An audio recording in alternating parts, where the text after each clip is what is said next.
Osoafia College of Technology stood tall on the outskirts of Umudike town, a prestigious institution known across the state for its academic rigor and unwavering discipline. The red-roofed building, manicured lawns, and orderly routines painted a picture of perfection. Yet, behind the iron gates of structure and silence, four notorious students turned the school into a canvas for chaos.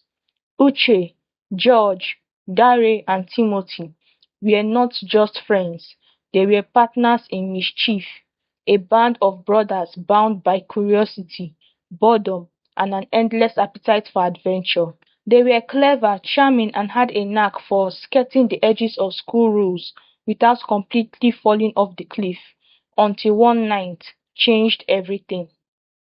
Every Friday, Osoafia granted students a rare freedom, a free day. They could leave the school premises from noon till 7 p.m. sharp. It was a tradition meant to help students decompress, visit family, or run personal errands.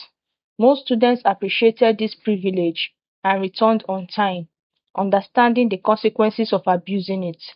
But the four boys saw the free day as a challenge, a puzzle waiting to be solved, and this particular Friday, they were itching to do something extraordinary. Guys, I don't think we should waste this opportunity, Uche declared as they lodged under the mango tree near the school gate, their school bags flung carelessly aside.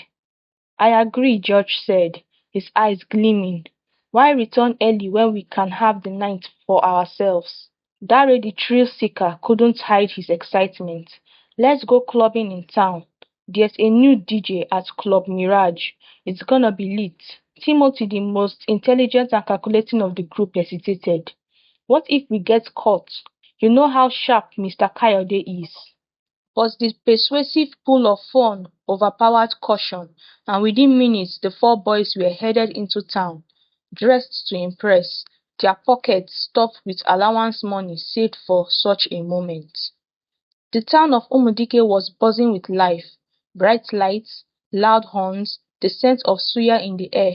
Club Mirage stood in the heart of the city, a glittering hub of youth, music, and reckless joy. The boys entered like kings. They danced till their legs hurt, laughed over bottles of malt and energy drinks, and forgot every warning their parents and teachers had ever given them. For once, they felt free, untouchable.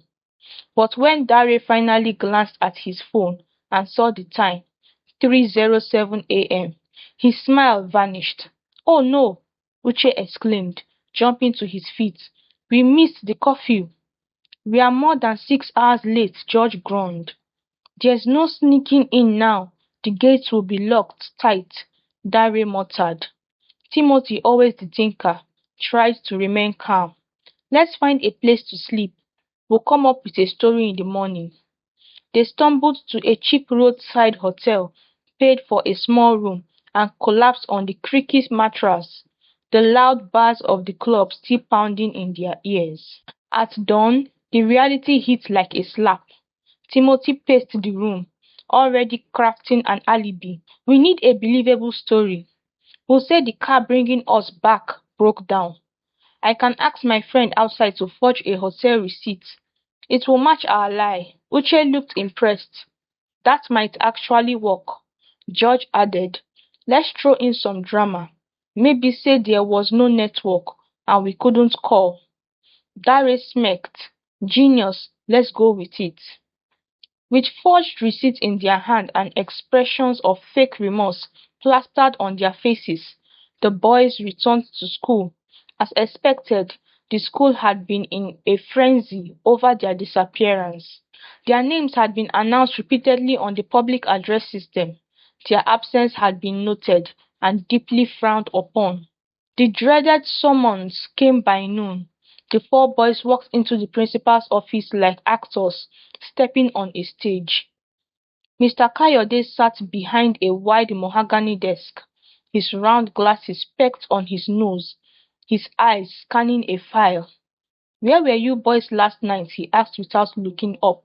Timothy stepped forward, voice calm. words polished.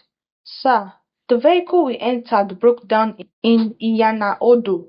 There was no network to call, and it was too late to return.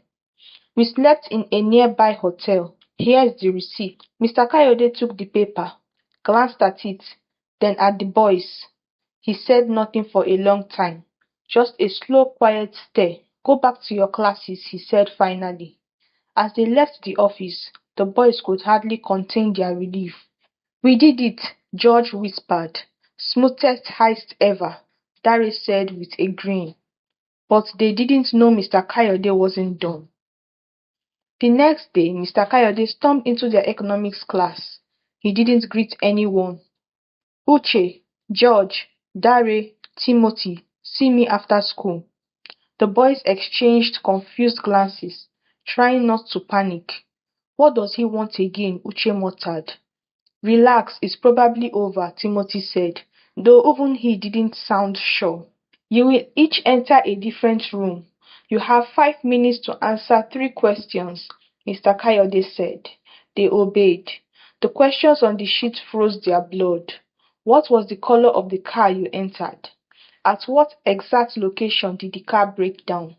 What was the color of the driver's shirt? Each boy gave widely different answers. One said silver car, another said red, one said Iyana Odo, another said Abani Junction. The driver's shirt, white, blue, green, none of them matched. When they regrouped, Mr. Kayode read their answers silently, then looked at them. You thought you were smart, he said quietly, but the truth has a way of revealing itself. For breaking school rules, lying, and attempting to deceive your principal, you are all suspended for 2 weeks. Sir, please, Dare began. Mr. Kayode raised a hand. Let this be your lesson. Life will test your character. Next time, choose truth over temporary gain.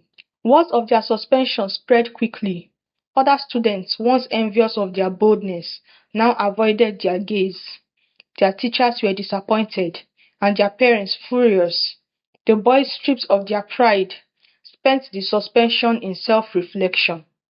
Timothy, usually the voice of reason, felt the weight of failure. We should have just gone back on time, he muttered during one of their long silent days at home. I thought we were invincible, Uche said. Turns out we were just foolish. When they returned to school, they were quieter, humbler, and more focused. Slowly, they earned back the trust of teachers and classmates, not by talking, but by showing change. Moral lesson. Lies may seem like a shortcut, but they always lead to a longer, harder road. The story of Uche, George, Dare, and Timothy reminds us that actions have consequences, and dishonesty, no matter how well planned, cannot stand against the power of truth. Integrity is a seed that, when planted early, blossoms into trust, respect, and lasting success. Thanks for watching this video to the very end. If this video blessed you, please like, share, and subscribe to this channel. By doing so, you're helping the algorithm show my channel to more people. Thanks once again, and see you in my next video.